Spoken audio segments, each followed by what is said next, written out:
beer bottles there, Tony. We're now just crossing from the US border into Canada. Gonna start jerking. Once they pull that engine off, just be careful, okay? And then when the train completely stops, I'm Dawson Dolly. I got the biggest train in long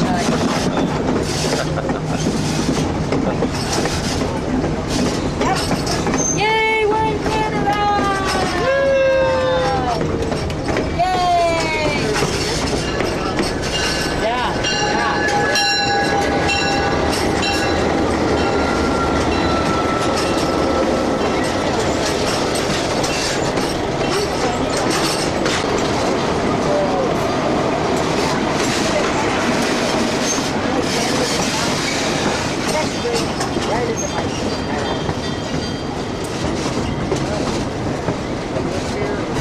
Yeah, he's gonna pull off the back, and then there's gonna be the caboose.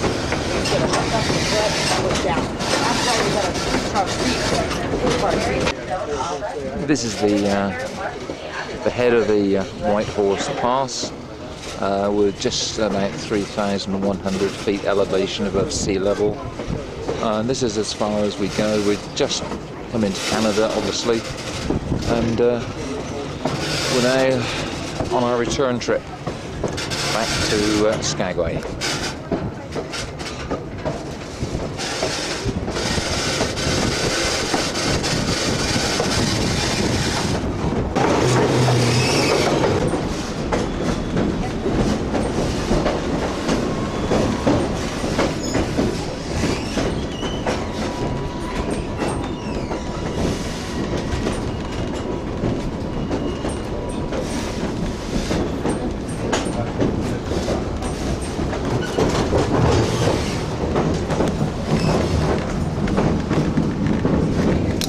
Two cement pads that were off to the right-hand side are helicopter pads. Helicopters do shot.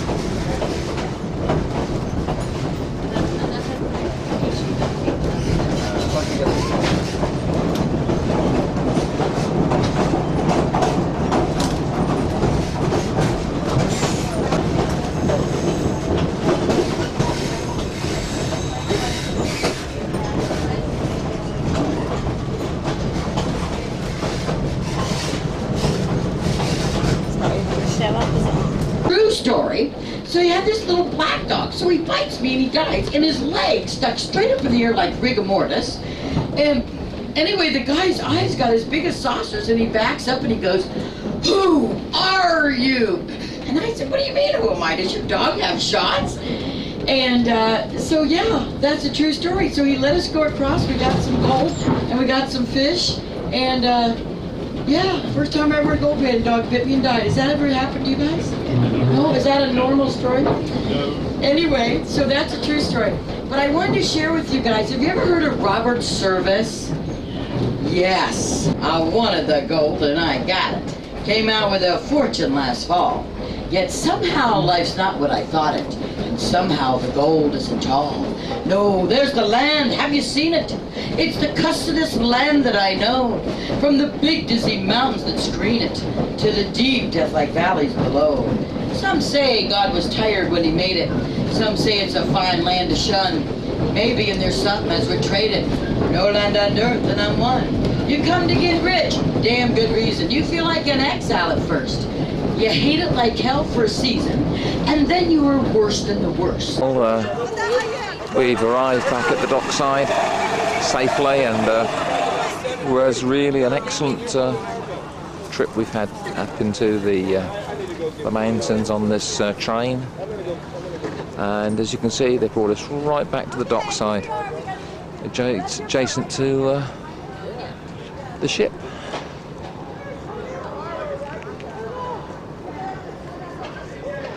Just fantastic.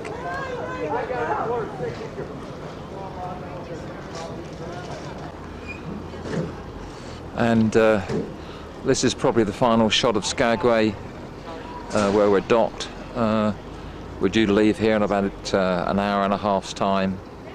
Beautiful spot, surrounded by snow-capped mountains and typical sort of field-like harbour. And we've had a wonderful day.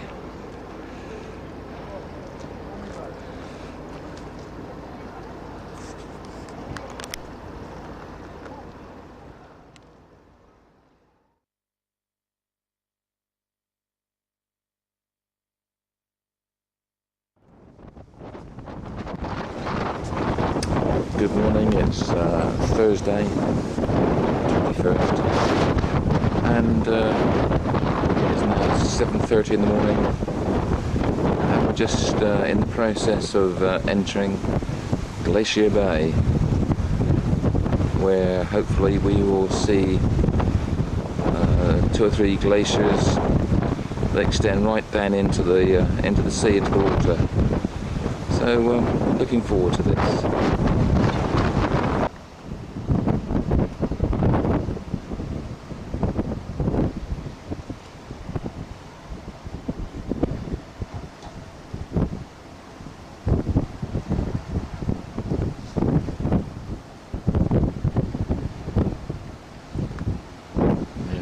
You can actually see a glacier behind this sort of island or so in front. Snow-capped mountains behind it.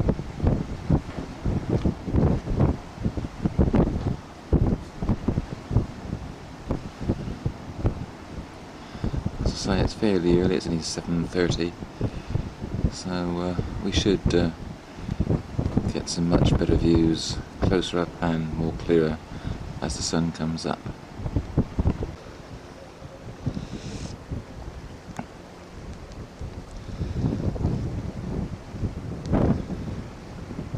We moved on further into Glacier Bay, and we're just starting to see little bits of glacial ice on the water, as you can see, and obviously we're approaching the end of the fiord and the glaciers.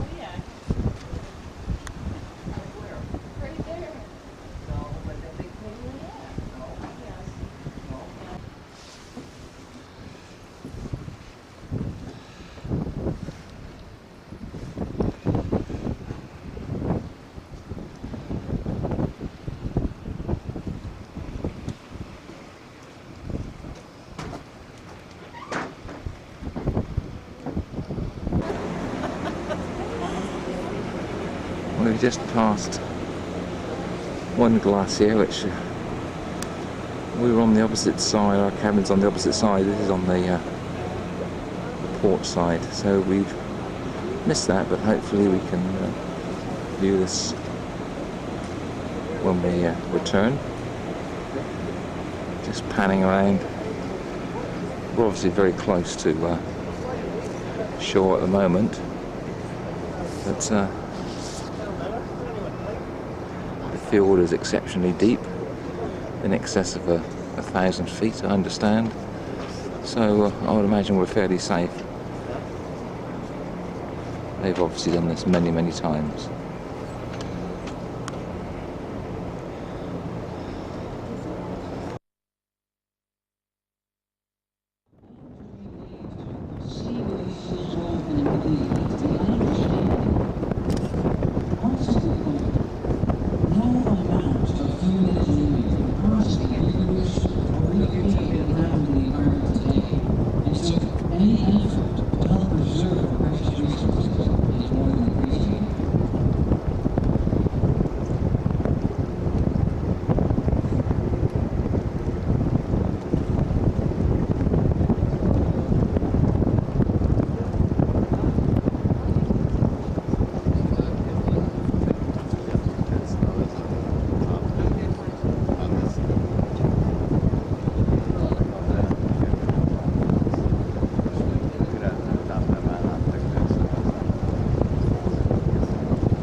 Well, Zach said.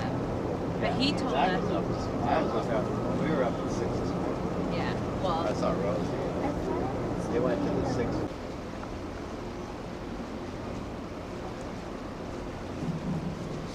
Now, though we can see change in millennia that's taking place over millennia in the mountains around us, change that's taking place in centuries in the fact that the ice that was here has disappeared, change in years in the rising shoreline, we can actually also see change that happens daily, continuous activity. And that's of course evidenced by the ice that's floating in the water, isolating small patches of land, wiping them down to soil, and studying what plants would colonize and in what order. But what better place to study change than here? You see, when the glaciers advanced and receded, they wiped the slate clean. There was nothing left. They ground away everything down to the barest bedrock. Well, William Skinner Cooper came to Glacier Bay and noticed that despite the fact that the glaciers essentially destroyed all life in this place, their new life returned once the glaciers receded. In that hard bedrock, inhospitable terrain, pioneering plants, mosses, lichens, fireweeds would make and take root, breaking down that rock into the rough soil, starting a process which would lead to a forest. So knowing this, Cooper urged the Ecological Society of America to ask then-President Calvin Coolidge to set aside Glacier Bay as a national monument, which he did so on February 26, 1925.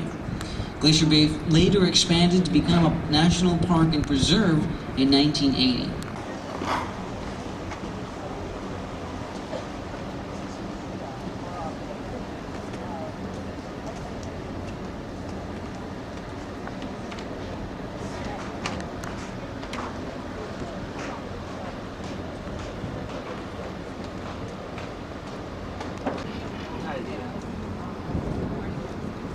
Some people, of course, are taking their relaxation very seriously. But, of course, it's quite an exceptional place to carry out those sort of exercises. Hey, what? Did I miss anything?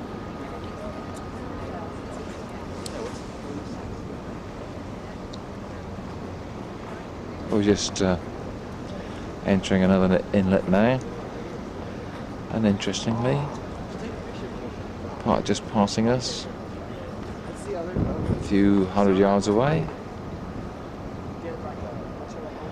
is another cruise ship, the Norwegian Star.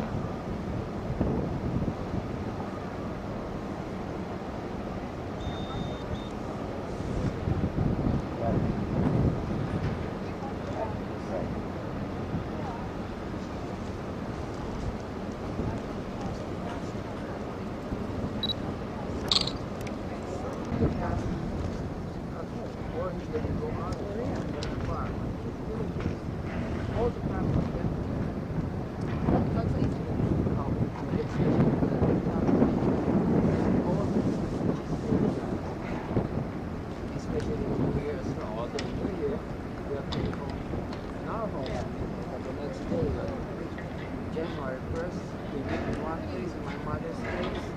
All my brothers will go there, all my cousins will have a big party, nice party, a lot of foods, the table. Very nice. Yes,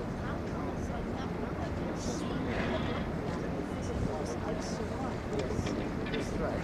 Maybe back right. Coming back. Big dirty mess. Nevertheless, this was the glacier. Despite its not so majestic look now, this was the glacier that filled up this entire place. This was the main trunk of the glacier that was 4,000 feet thick. Of course, at this point, it's much smaller. It's not 4,000 feet thick. Its height is about 150 feet above. The first real sign of Arctic life we've seen. There's a seal on one of them small parts of the glacier that are broken off.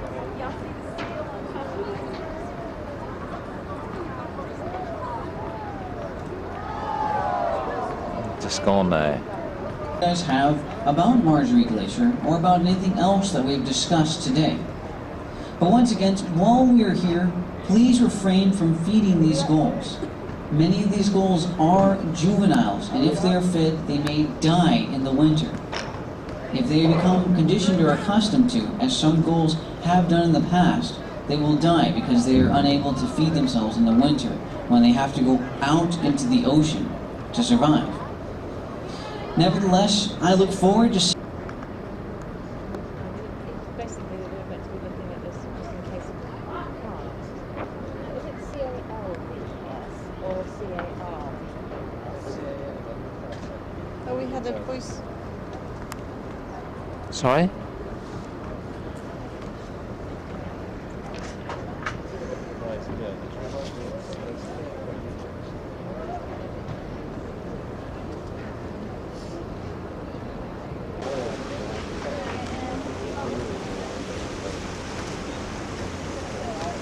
There's this ice cave. I don't quite know whether you can see inside, but there's sort of meltwater rushing out. That's probably actually formed this recess.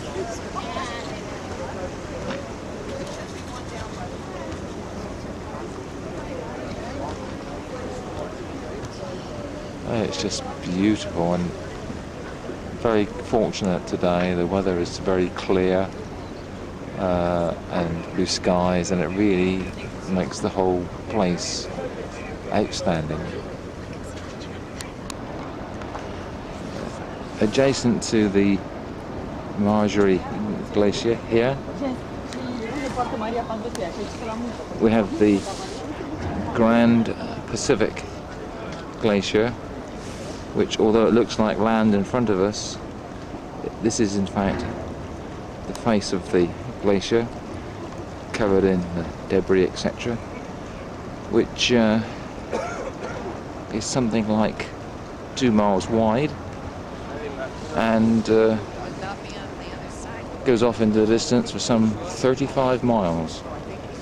And this is in fact the remnants of the original glacier that formed Glacier Bay.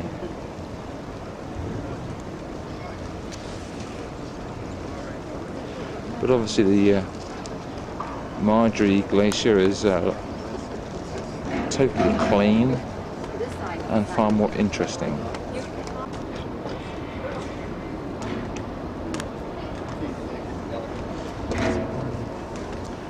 This is virtually the complete face of the Marjorie Glacier, and obviously it just goes off again into the mountains in the distance.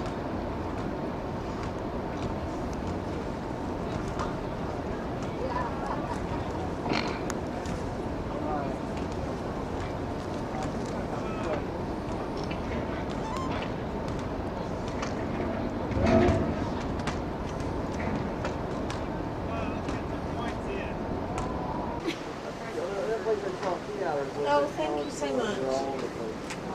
Hi. Hi, ma'am.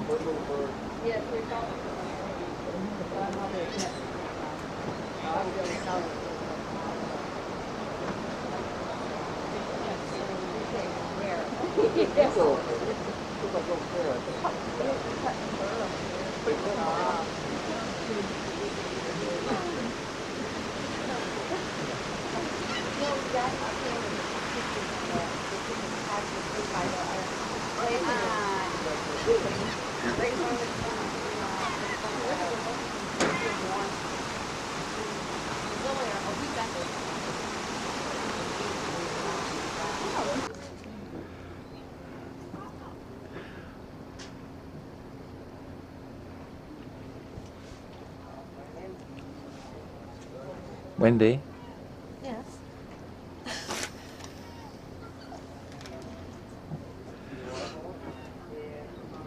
really don't think that's a piece of ice.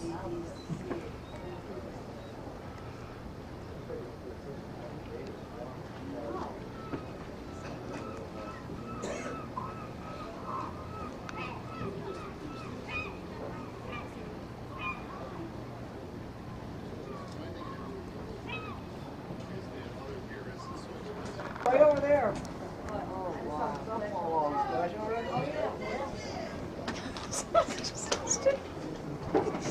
Did you get that, Salem? Right over in the corner.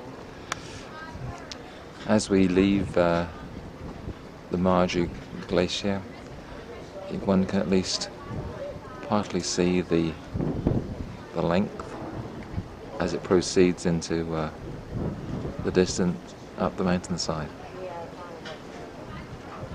And that must be 3 or 4 miles at least.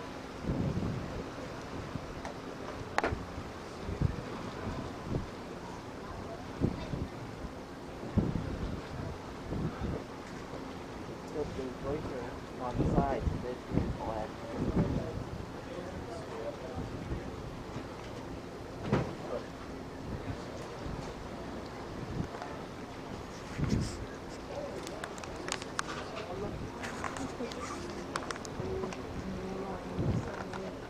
You feel it go glacier with your bare hand there?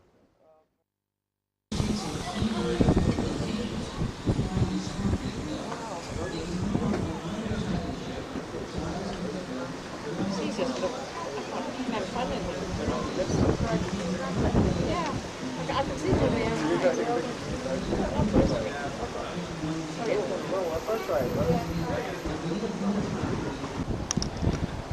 We've come out to the mouth of Marju Bay, and we turned north, and we're seeing some very high mountainous scenery right on the coast here. Can't tell you the name of the mountain tops, but they're sort of almost a tablecloth of cloud with them. Just see the snow-capped mountains poking through the cloud. That would be very beautiful if the cloud layer wasn't present. Anyway, we're now proceeding to College Field, which we will see tomorrow.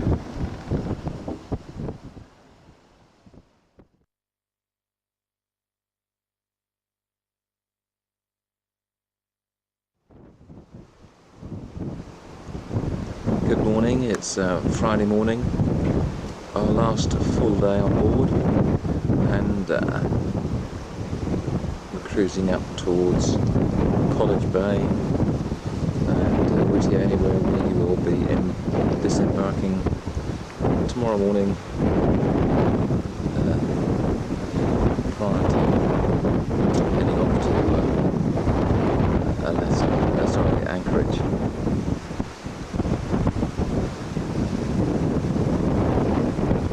Stunning snow-capped mountains right in the distance.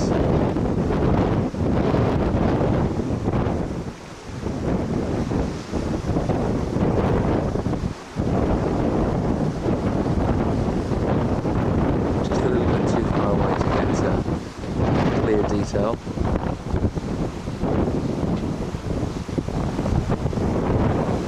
We've already seen a number of whales this morning, not particularly close to the boat, but they're around, so hopefully we may see some more during the day.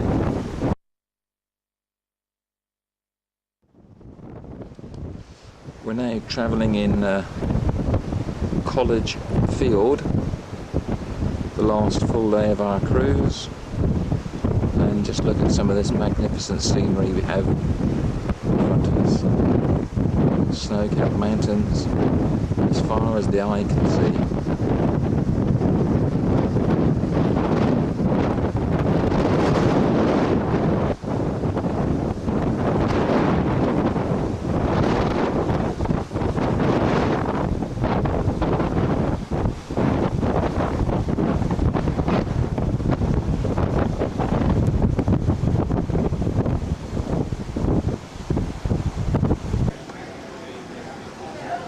Well, we are in the centre of the ship, the atrium, and this is like the customer services desk. Very attractive here, of course, and very similar to like some of the other ships that we've been on.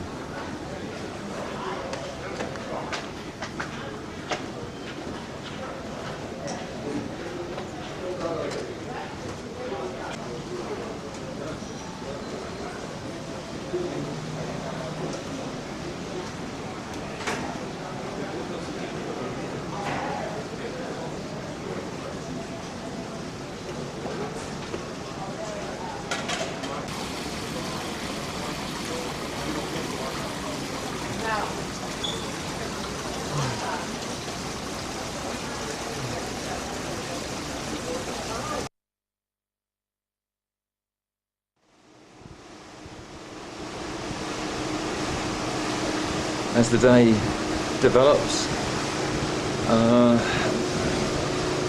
the scenery just gets better and better. And just look at this in the distance. All these beautiful snow-capped mountains.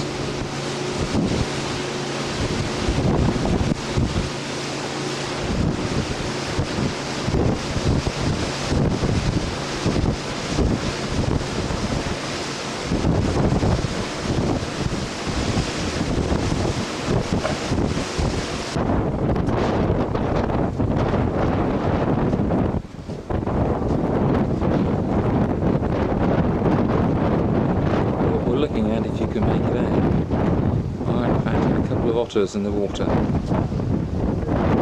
3. 4 now. Goodness gracious.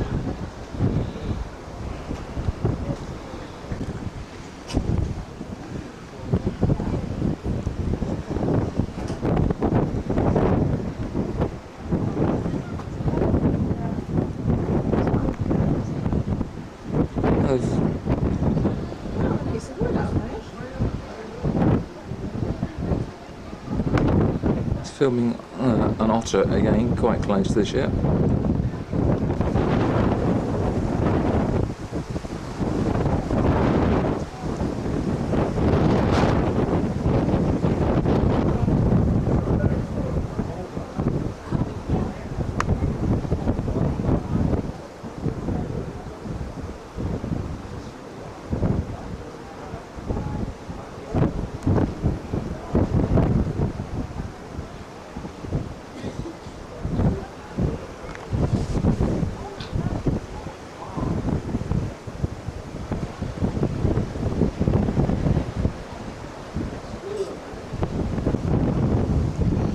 We seem to have a family of about 4 or 5 just here.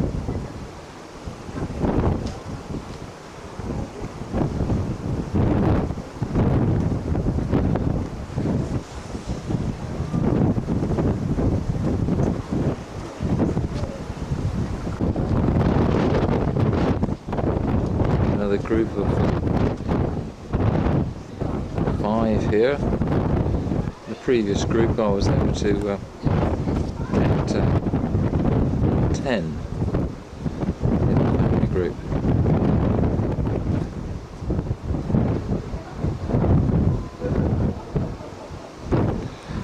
Well, the scenery is nothing but stunning at the moment.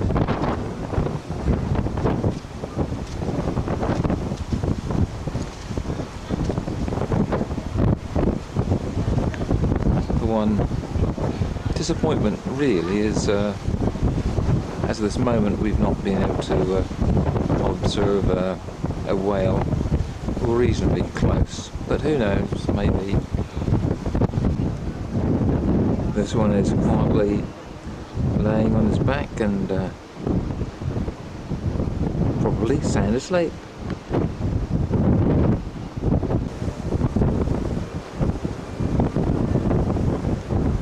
In about half an hour's time we shall actually be entering College Field, but in the meantime, as I said just now, the scenery is just getting more and more spectacular.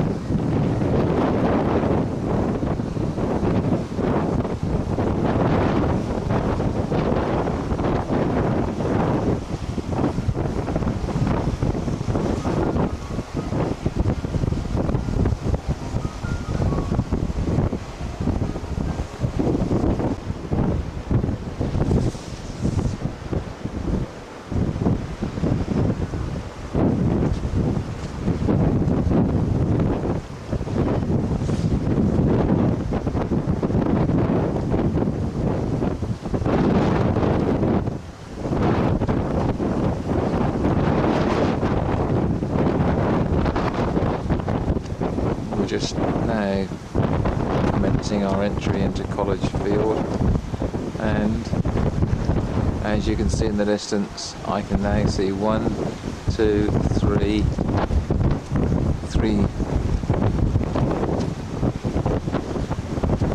on the left, and the main central glacier right in the centre of the frame, which just goes back into the mountains in the distance. It's beautiful. Pretty quickly. Well, all it needs to do is melt a little bit, allow for that to start to condense, and it just begins to feel heavier and heavier. So it's not that you're going to have a glacier occurring in your driveway, but the principle is somewhat the same. Once the glacier ice has accumulated and it's reached enough weight, then gravity is what causes the ice mass to move downhill. And since glaciers will usually take the path of least resistance, they will follow stream beds or other natural channels down the mountainside.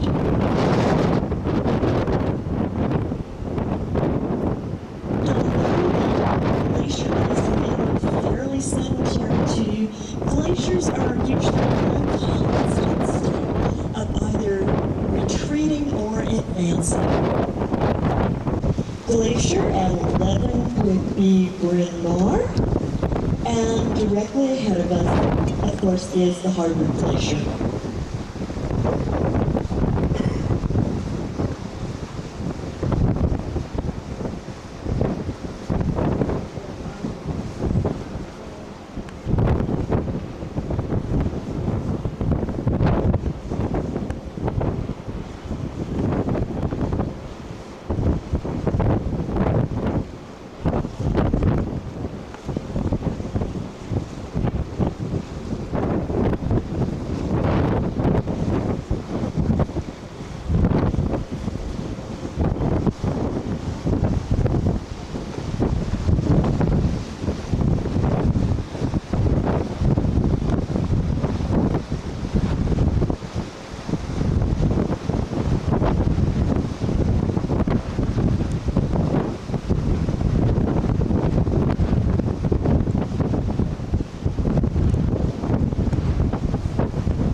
Point on our starboard side.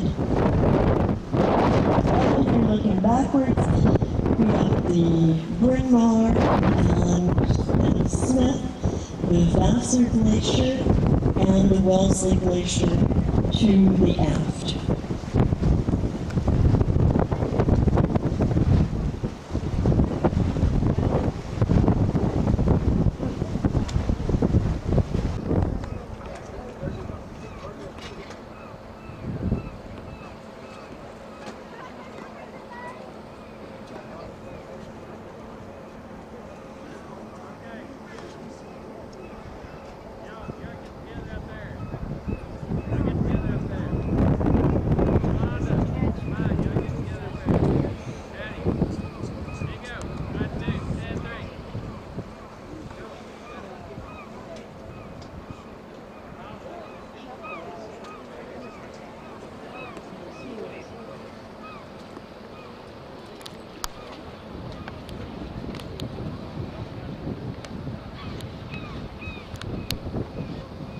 If you've been keeping your eyes peeled, you probably noticed that we've been welcomed to the front of the Harvard Glacier by a bald eagle. It's been doing some magnificent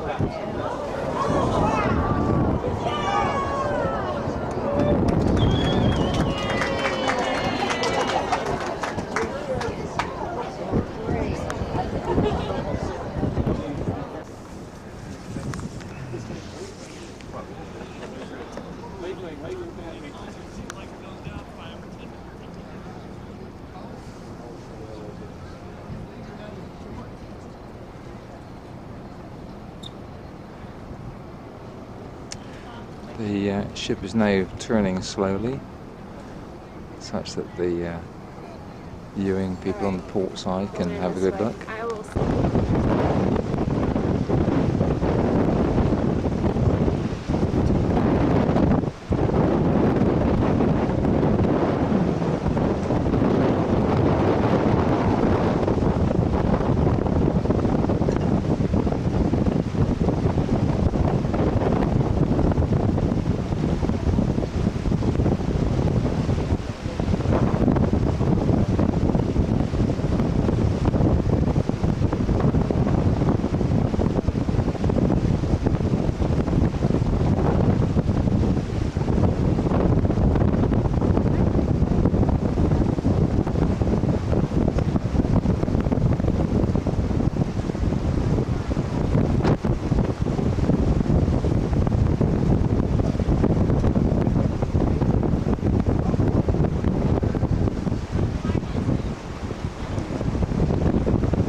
size of the boat.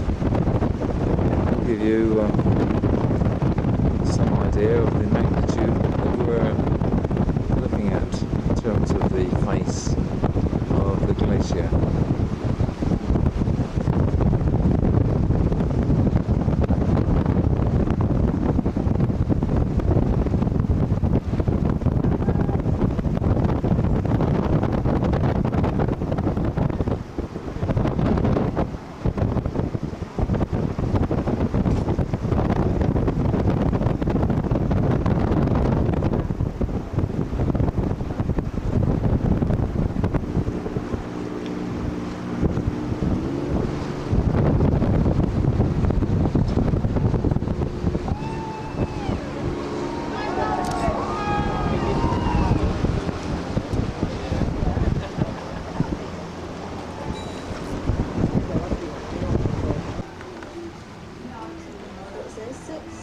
The boat is obviously now turning around slowly to return down the fjord into the open sea and to travel overnight to Whittier. But I think it's a stunning culmination to the cruise that we've experienced.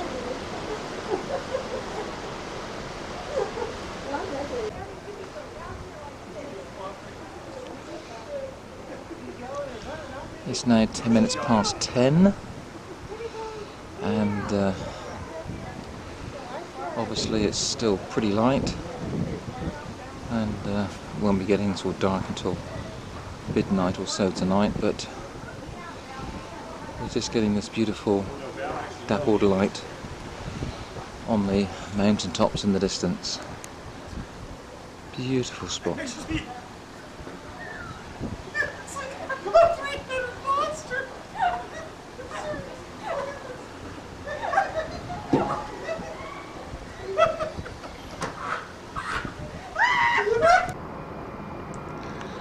The time is now actually 5 minutes past midnight and we've just pulled into the port of Whittier, just south of Anchorage, and although it's gone midnight, it's obviously still sufficiently light enough to film the harbour and the surrounding hills, which again, as you can see, are covered by snow.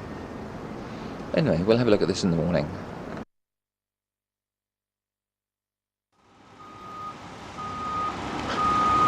Good morning, it's Saturday the 23rd and it's now sort of 7:15 in the morning, and this is to compare with the light situation we had at just after midnight last night. Everybody's in the process of disembarking now. Our turn will come in about an hour or so's time before we head off to a hotel in Anchorage where we'll pick our car up tomorrow. Anyway, this is the little port of Whittier as I described last night. So let's go and see Anchorage. And it takes you out to see it. What's he taking pictures of? Just never know. You need to look around.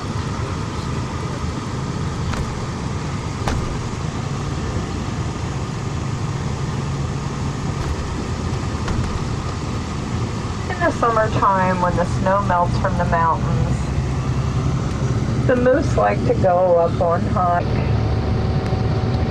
Really nasty stuff.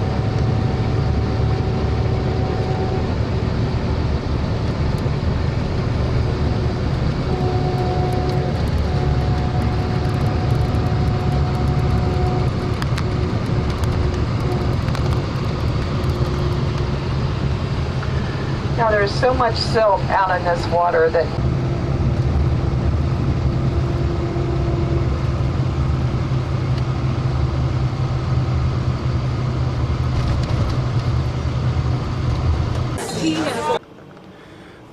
Just to give you a little bit of a flavour, this is the view from our hotel room in Anchorage, and we're looking across to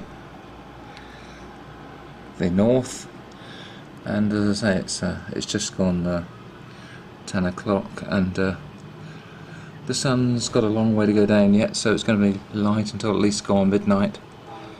And in the distance you might just be able to make out the likes of Mount McKinley, which is the highest mountain in Anchorage. Sorry, in Alaska.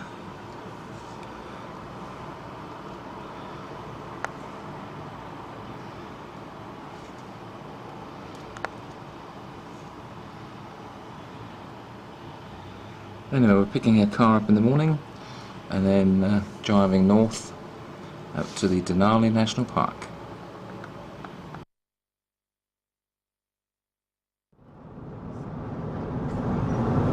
Good morning, it's Sunday morning. We've just been to the airport and picked up our hire car, back to the hotel and loaded all of our luggage.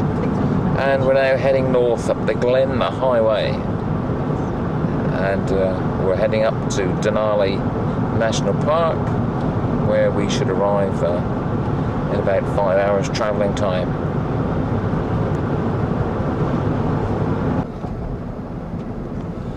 We're just approaching the old Alaskan town of Talkeetna, which apparently is literally 100 years old and hardly touched since then.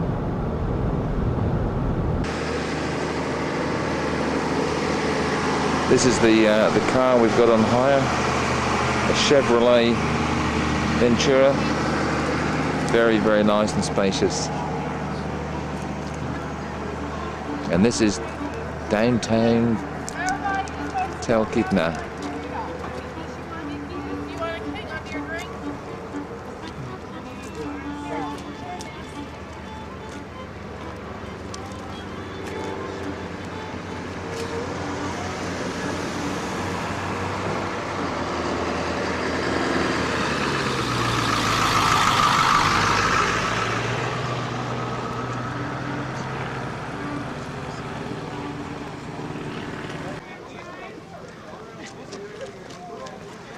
Talkeetna is about 100 miles north of Anchorage on the way to Denali, and it literally is a small sort of one-block town, as they say, but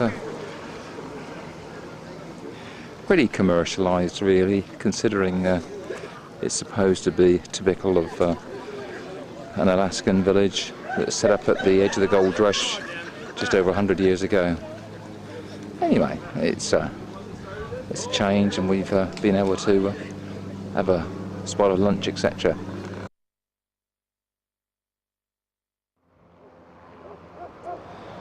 Well, we're literally just entered the actual national park of Denali, and we've got a beautiful view of the mountains in the distance.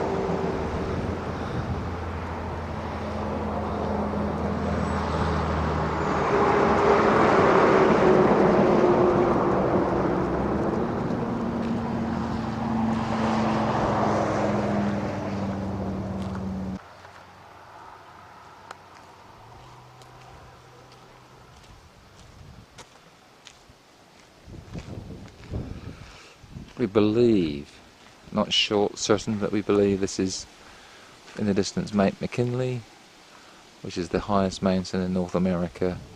It's something like just over 20,000 feet, but we should get a lot closer to that in the next couple of days. That's why I hold you dear. Blue moons, you are the ones of my dreams. I thought you'd never appear. That's why you're such a but you never appear. That's why you are a dear. True to my heart.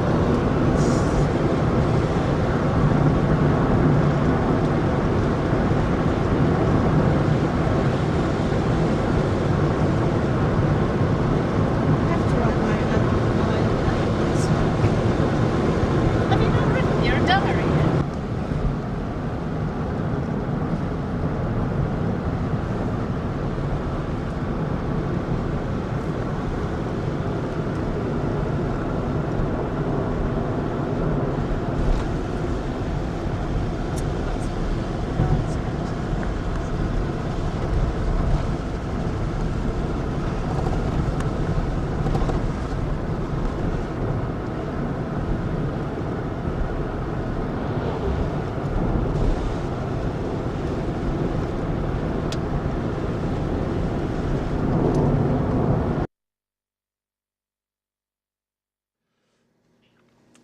This is the Denali Lake View Inn, which we've booked via the internet, and it's at this moment it's exceeded our expectations. It's about 20 minutes north of the entrance to the Denali National Park, and of course, as you can see, we just overlook the Otto Lake here in front of us and the mountains in the background. I just sweep around and you can get a flavour of what we're looking at, and it's just stunning. Very quiet, very peaceful. Little float plane down here. Very nice indeed.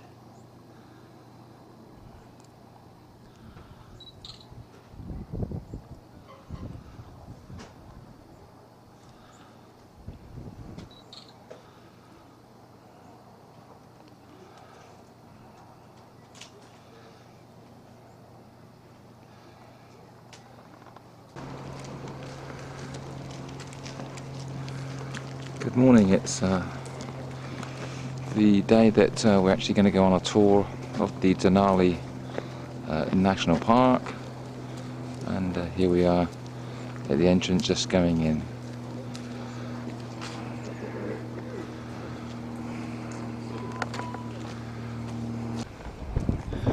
Well, we've travelled I don't know, 5 or 6 miles into the park on this bus, and we've come up to something like 2,500 feet, but the main purpose of stopping is, one, to have a panoramic view of the mountains that's surrounding us, but also to look here. In the distance, which we're being told by the driver is some 75 miles away, is in fact Mount McKinley, that is about 20,320 feet high above sea level,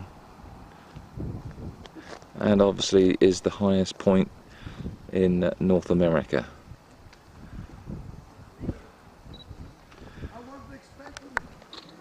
I saw those wispy clouds, and when you see those clouds, you don't see the mountains. We're lucky they're behind us. It must have been in cloud yesterday, wasn't it? It is so quiet here, it's unbelievable.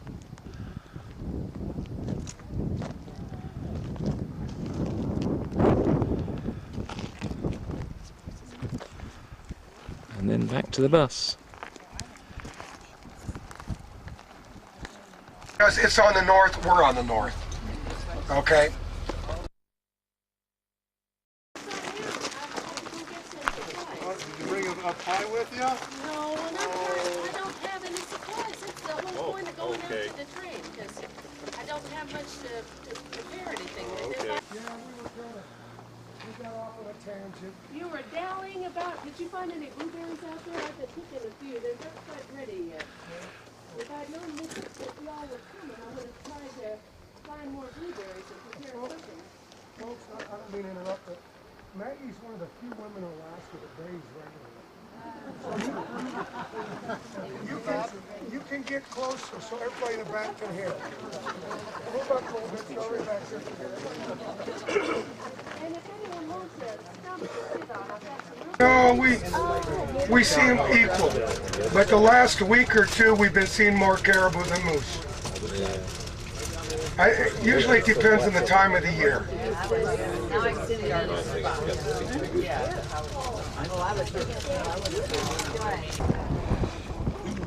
And these are the ptarmigan, the state bird of Alaska. Looks like we've got a parents and about 6 or 7 chicks that are obviously starting to grow quite well. Now we've moved up to about 18 miles inside the park, and really we are totally divorced from any human sort of contact habitation, and this really is sort of the big country, as they'd say.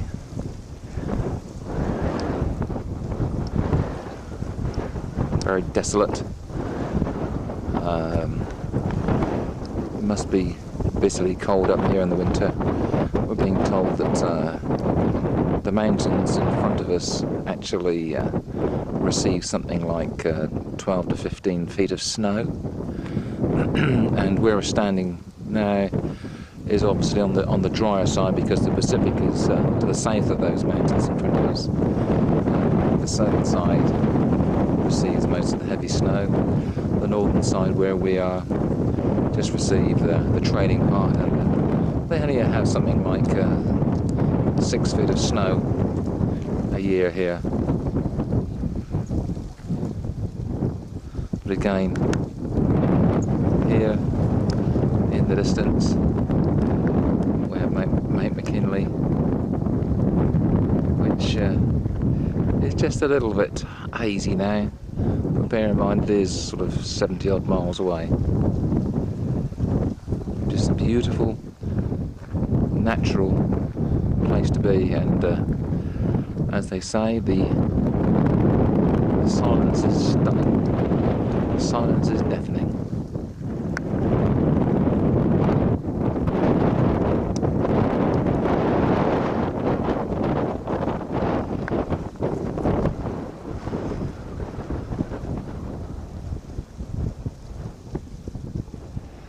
Nothing to be seen. No indication of wildlife around. There are obviously bears in the forests here, primarily grizzly bears and the occasional black bears. But, nothing that we need to worry about. As you might see, we have a caribou actually just walking in the centre of the road. I'm going to have to ask you back up a little bit when it comes closer. We need to...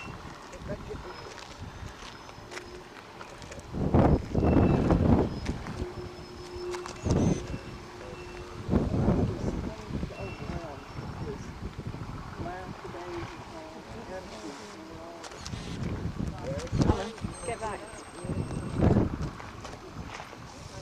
Okay, everybody come back. People in front, come back to about 10 more yards. Folks over there, back up a little bit more. That looks like he's okay.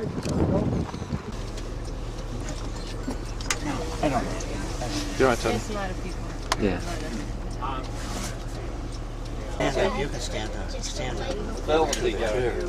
up. They're still in velvet until October, November. Yeah. Stand up here. Back up a little bit. Some people can't. If you did not get a decent picture.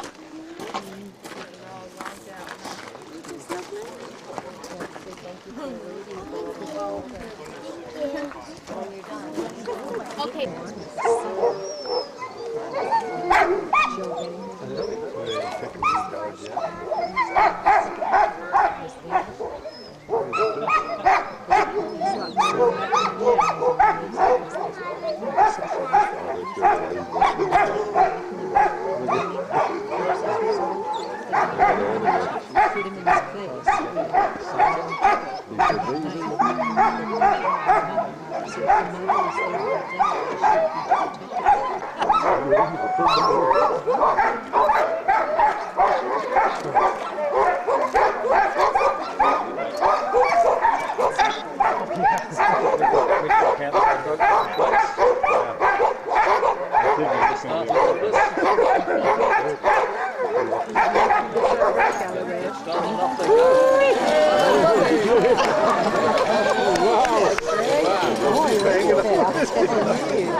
These two here, I think, are fighting over.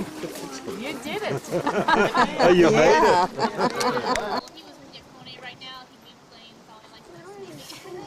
If you had a partner next to him, maybe he'd be playing around too. Yeah. Okay, I'll take one more question. Or one and two, and that's it. Go ahead. How can we tell them all apart from each other? We don't want these dogs to establish any alpha male or alpha female dominance, so they all have their own separate individual quarters there. Yes. And then, yes. How fast can they go? Good question. These dogs, as you noticed, as I was holding on for dear life, in the beginning they're going about maybe 15 miles per hour, and then more on the trails they're even out to be about 8 miles per hour on their normal run. Yep. So, great questions that you guys all had. I'll make a few last comments here.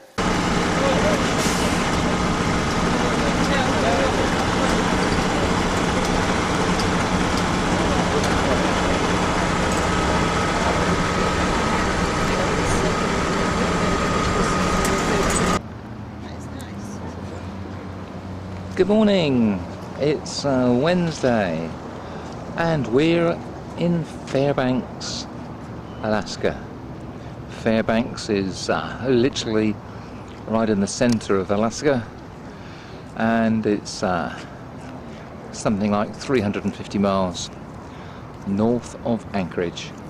And we've come to Pioneer Park. Let's go and see inside. Obviously this is a little railway that runs around the park, which we're just about to have a ride on. Standing in here, you can see Gold Rush Town. The shops in Gold Rush Town, so everything from the so if you're looking for the right behind, the light brand new building is the Palace Theater in Saloon, where there's a vaudeville type show every evening at 8:15 p.m.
nice waistcoat in there for you, Got Aaron. another little thing here which I find interesting.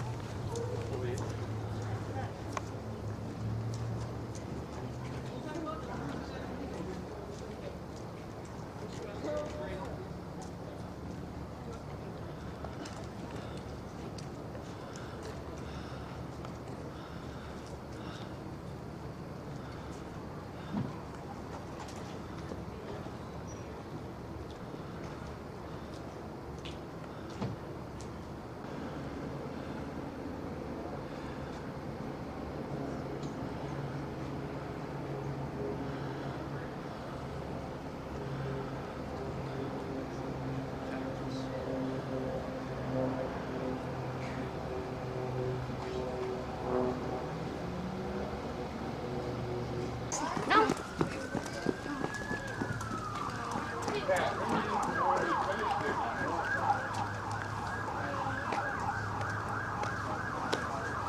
Try and get some taller ones too.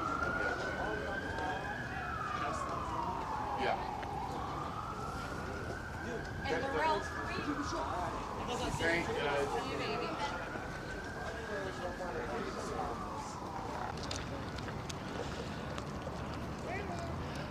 In front of us is the SS Nanana, which used to ply up and down the rivers here, and this paddle ship reputedly is the second largest wooden constructed ship in the world. 283 feet long, front to back, and just over 1,000 tons in weight.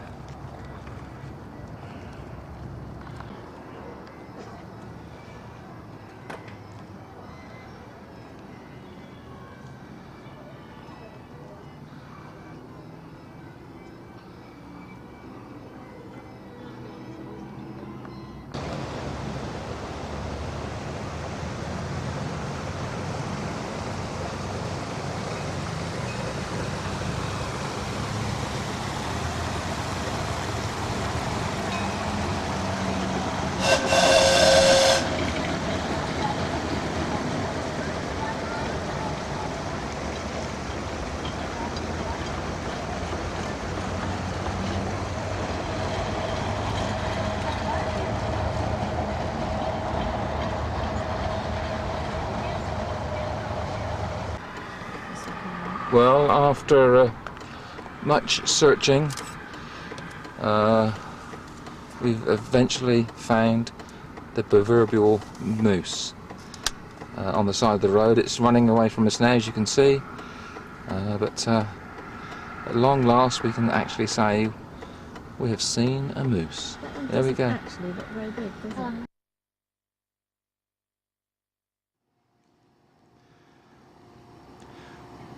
This is Wednesday, and we've arrived at the Mount McKinley Princess Lodge, which is some sort of 4.5–5 hours travelling time south from Fairbanks.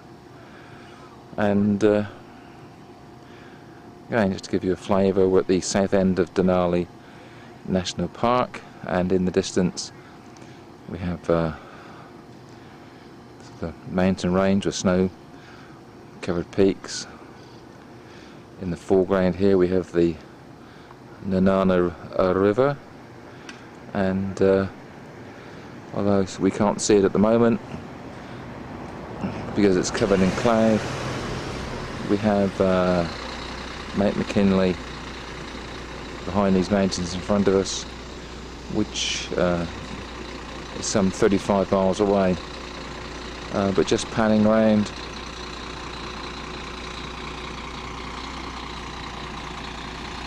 the hotel is actually split into about 10 different sort of lodges, and we're in this one, and here on the balcony is young Wendy,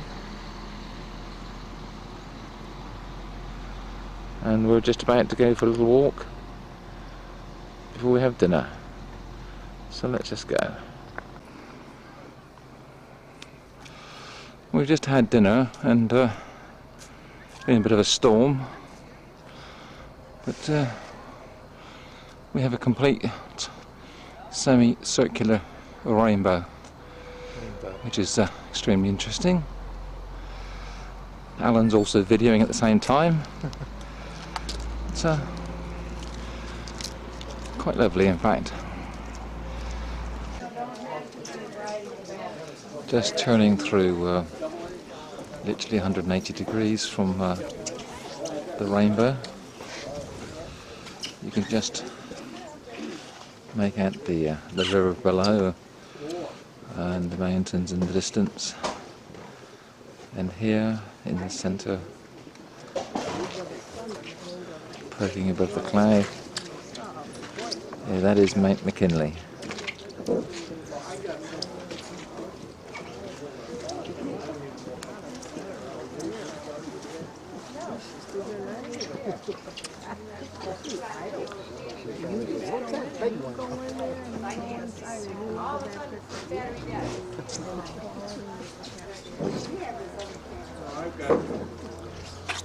So you did.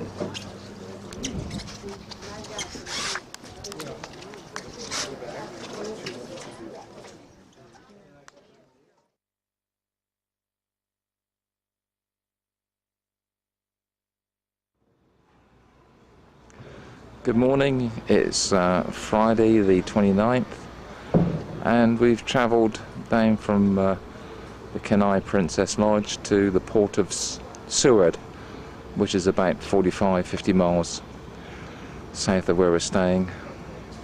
And this is one of the cruise ports now being used by Royal Caribbean, etc. It's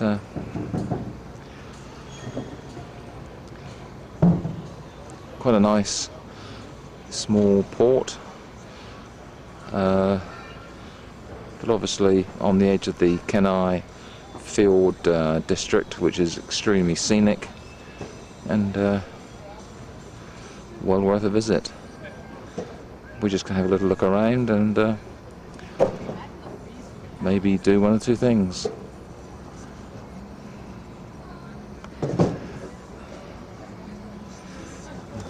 Sort of boardwalk here. All these buildings in front of us are actually trying to sell tours, boat tours around the fields and whale watching trips, etc.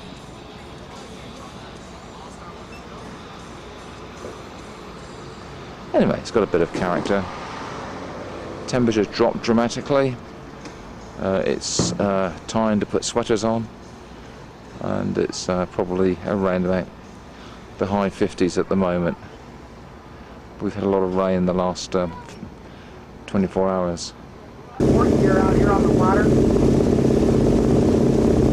So he knows the trail just about as well as I do. The little fish will go up the lost up and turn around a little bit. So what we're doing today is we're going to go out to the east side of Resurrection Bay, headed out towards Cape Resurrection.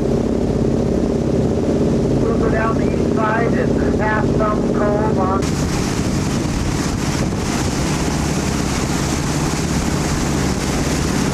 We're obviously travelling out in this tour boat, and this is Resurrection Bay. Here we have a bit of a glacier in the distance.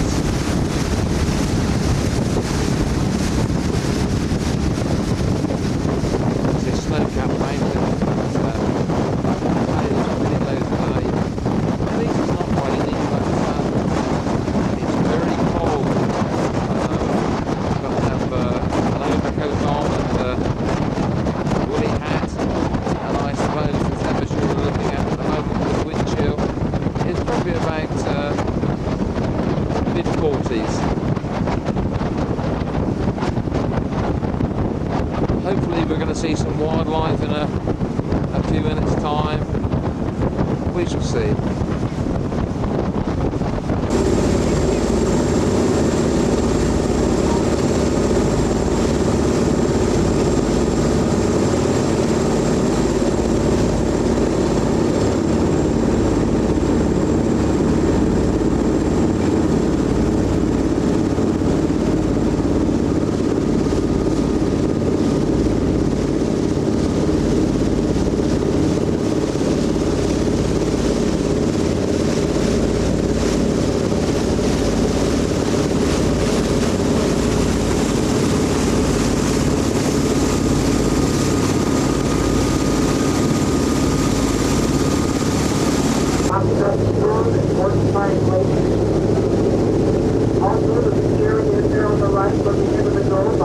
That's a big part from there. Back during World War II, they fortified all of Resurrection Bay. Consider some girls, they had a supply depot in there on South stockpile supplies for the other fortifications. And as soon as World War II,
now. The numbers are coming back. We're down to not that many.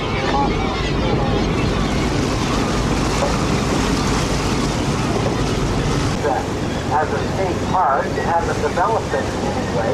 Mainly because if you go up to the top of Farwell Island, we won't let you back on the boat with your clothes. It's been a great trip, Tony. Oh, fantastic. Absolutely fantastic. I'm really pleased you come.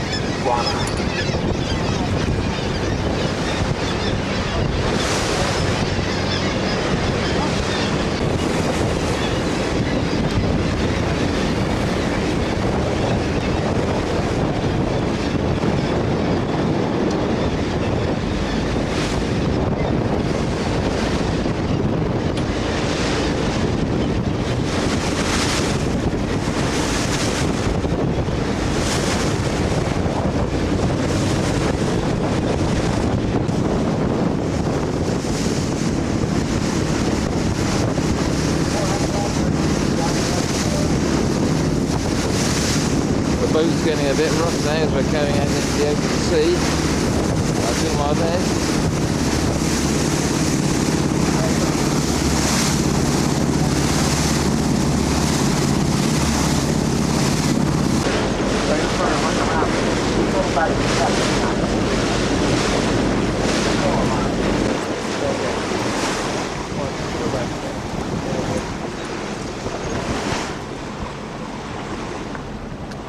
Oh. Get it done. Shorter doors. Great.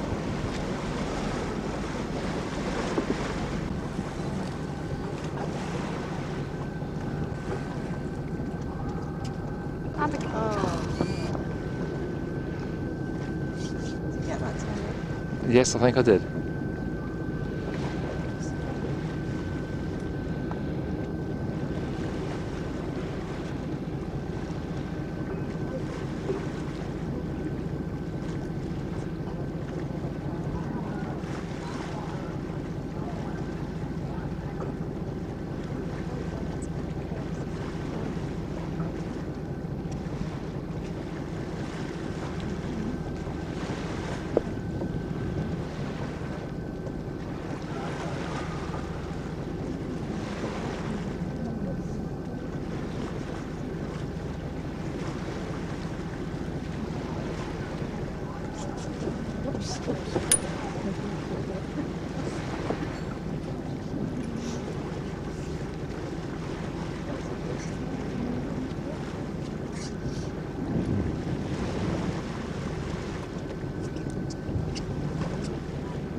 Oh.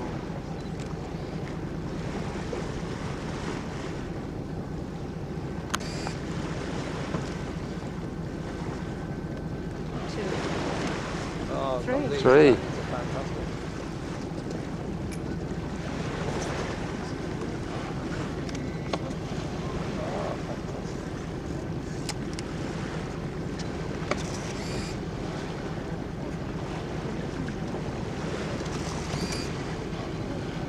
What about these then, Tony? Fantastic. Unbelievable.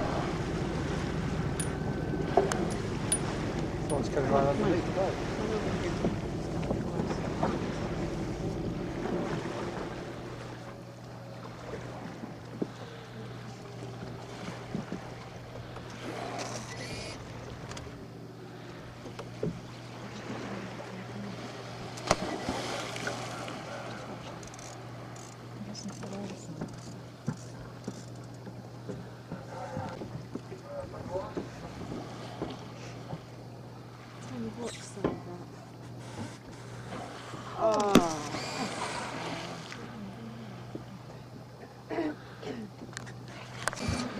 Oh. Come on, Tony, you've got this.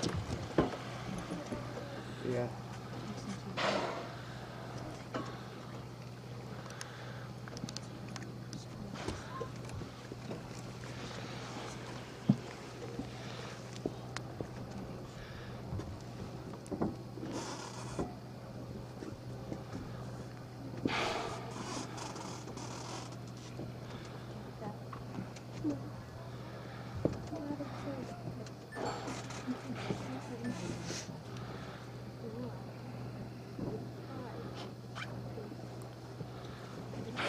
Oh, look at that.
direction. That's right.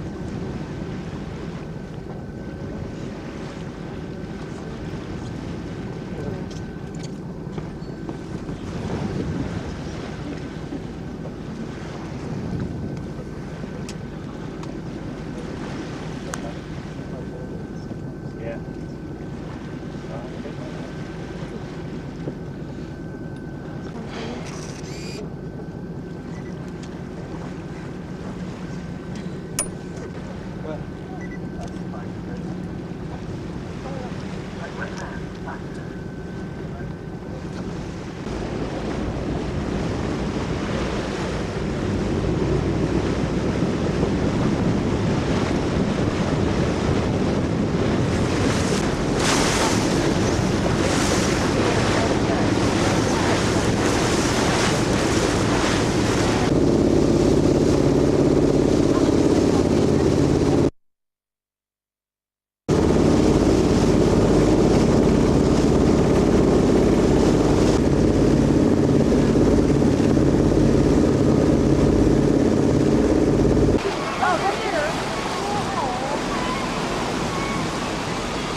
Got lots of little sea otters around Resurrection Bay. Hairy little gobs, and they get hairs per square inch. They have bodies that like I do. And so they gotta clean themselves constantly, replenishing the air in their fur. And that's how they stay warm. Lots of times at the early calm of the morning, you find them out here in big circles, and they put their hind legs into the middle of the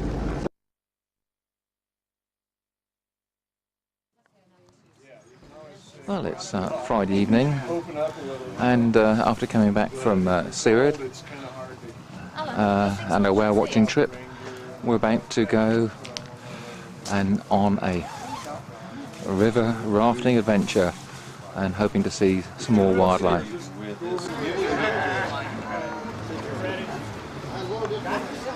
Well, we've been all dressed up with heavy-duty wet weather gear, and hopefully we're not going to need it. Oh wait! They've already disowned you. Remember the paparazzi. I'm going to be fooled. I'm used to this.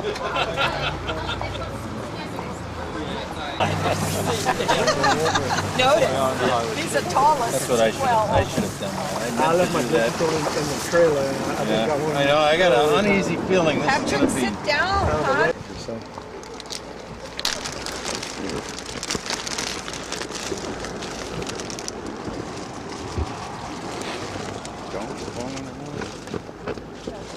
A flesh fly, it's a fly, it resembles a piece of salmon meat, you know? Yeah. and it worked just real well. I mean, every other cast you have a fish on. So if you really wanted to focus on trout fishing, it'd be 2nd, 3rd, and 1st of October. You got it. And how ridiculously cold does it get there? You'll be the first one to get it.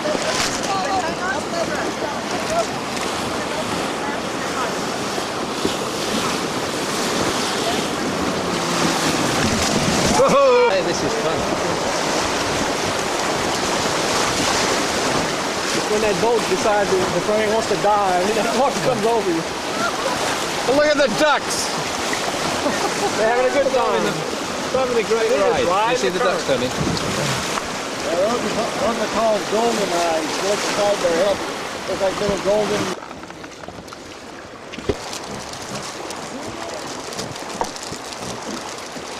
He blends into the tree. Well, at least I know my remote's working. He's got one of his wings. He's fishing.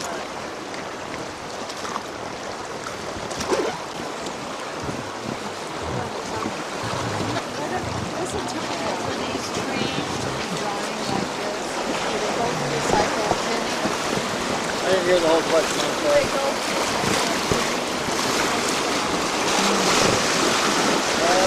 We had about 7 years ago. Nothing sort of left. What do they do about the bears over there? Well, because we got the food right next to the tent. Got food going, cooked right next to the tent. We're going to see it come up. Nobody's going to follow this. It's my job.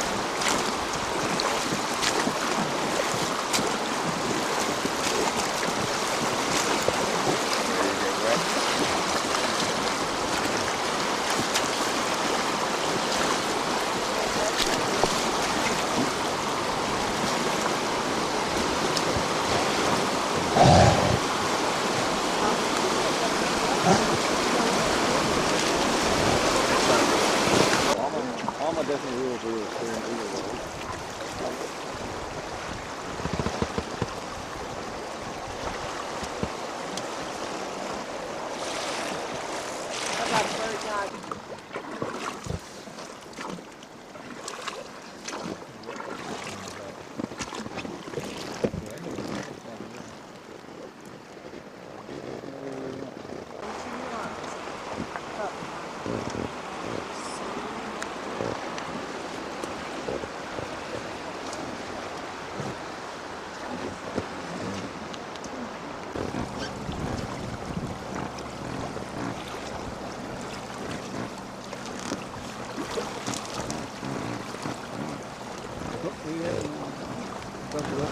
Running on the mother duck was almost running on the water to catch up with the little Watch this, you catch up with her.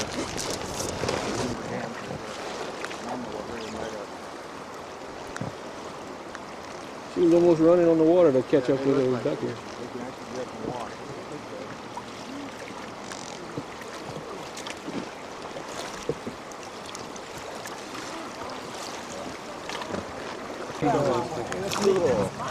That's the small one. See the male, how small he is compared to the female? Couple on the side. Not very big.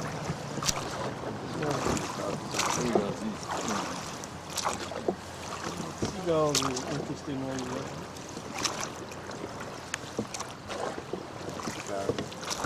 Hey, I'll be the first. Cal, can you take the camera? I got it.